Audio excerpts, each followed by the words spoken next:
A fleet of US warships, a potent symbol of American military power. Whether at sea, in the air, or on land, for the last 75 years, NATO allies have been able to count on full US support. But what if those days are over? Jamie Shea, a former NATO official, is rather pessimistic.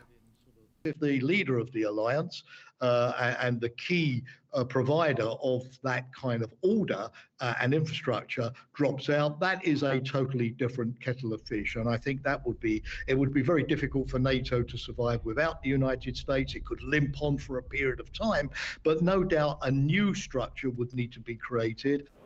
It seems unlikely Donald Trump would pull out from the alliance altogether. After all, he would need the US Congress to sign off on such a decision. But during his first term in the White House, Trump didn't hide his scorn for NATO, and experts say there are many ways in which he could weaken it. He could start pulling US troops out of Europe or stop providing equipment that is needed there. Think about command and control functions. Think about satellite imagery.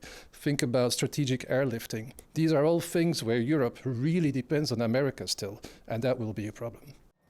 Critics say Europeans have become complacent, relying on US protection.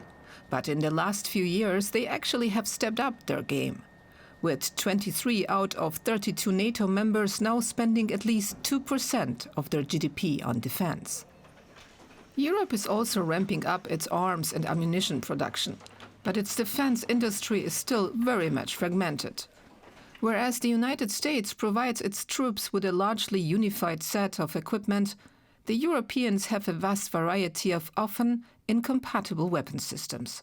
So if America was to reduce its role, financing and equipment would both be problems for NATO.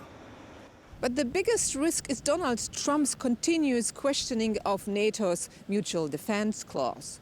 By making a distinction between allies that he is ready to defend and allies that he is not ready to defend, Trump undermines the unconditional nature of the alliance's solidarity. Experts tell us that if that continues, Russia might consider NATO is no longer a functioning alliance and start to challenge it directly.